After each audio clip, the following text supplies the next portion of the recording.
My next guest is widely recognized as Mankind, one of the greatest professional wrestlers of all time. He is also a novelist. His new book is called Scooter. Please welcome Mick Foley.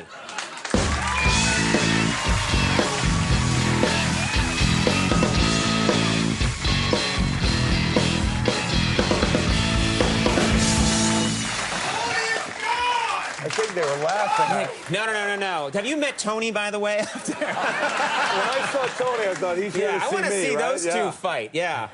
We'll get that on later on. That'll be on Showtime. But I think they thought that novelist thing was a joke, that there was No, a you punchline. sell a lot of books. Yeah, We're going to get to that. But first I want to talk to you, your claim to fame, your first claim to fame, wrestling. You were renowned as probably the wrestler who took more punishment than any other wrestler in the history of the sport. You think that's fair to say?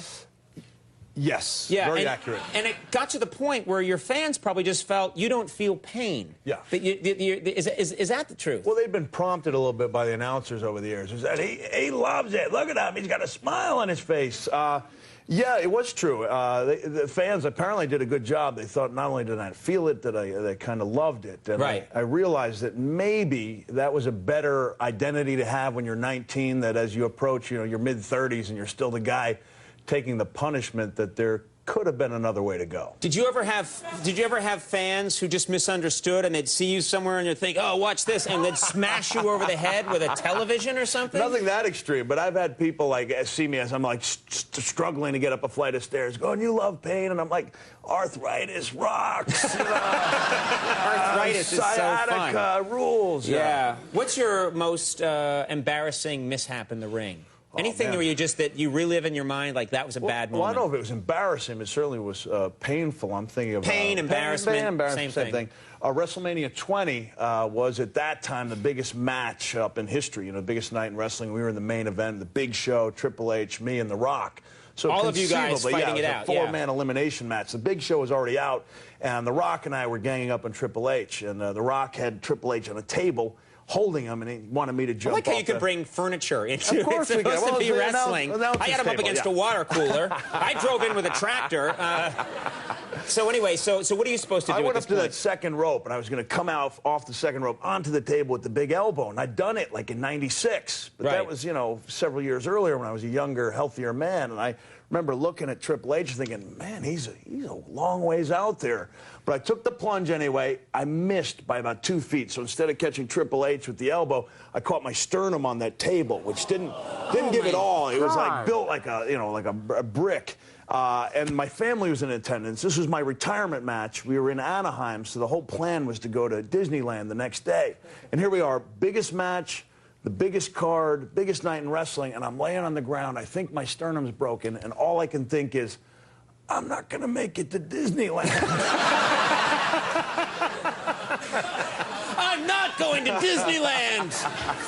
Wow. Now, people get to choose a persona a lot of times when they get into wrestling. Yes. And when you were first starting out, is this true? You wanted your persona to be a chick magnet. Is that right? Yeah. You wanted that to be your character, a guy that women found irresistible. Yeah, I was going to do a little role playing. Dude Love. The guy's name was Dude Love? Dude Love, yeah. Oh, yeah, dude. And I don't know if you can tell, but... Women can't resist the name Dude Love. What's your name? Dude Love. I must have you. Nature decided not to cooperate with me in my quest to chick magnethood. Right. And then one day, Vince McMahon found out I'd been this guy, Dude Love, when I was, in high school. Right. And I get a call one day. He says, hey, pal. That's how Vince sounds, if you know him. And I said, hey, Vince, how you doing? He goes, how'd you like to be Dude Love? And so I became Dude Love for a number of months on the show. And women, who I apparently were paid to do so, began, charging the ring and throwing undergarments at me. And for a while, I became a Is it still exciting when they're paid to do it? Yeah, sure.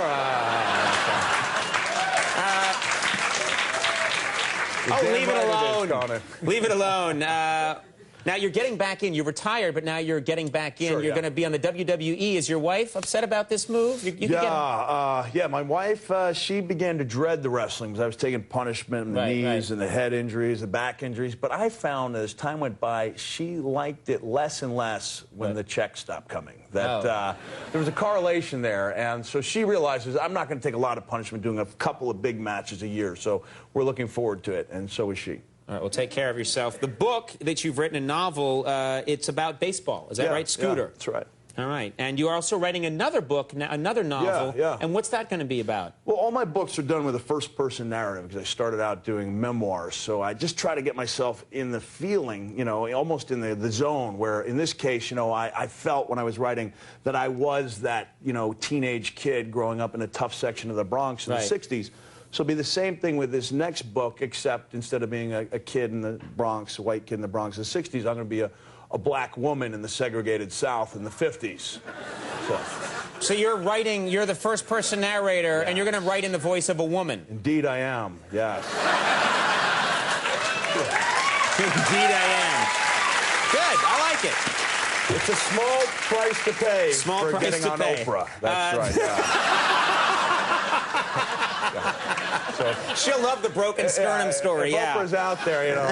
Oh, yeah, Oprah's watching right now. She doesn't miss this show.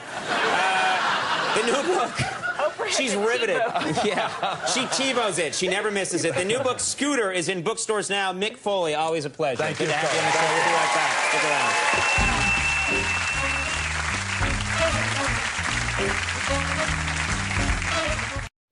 All right, everybody, that is our show. Stay tuned for Last Call with Carson Daly, their first week broadcasting from their new home in Burbank. Bye, everybody. Bye.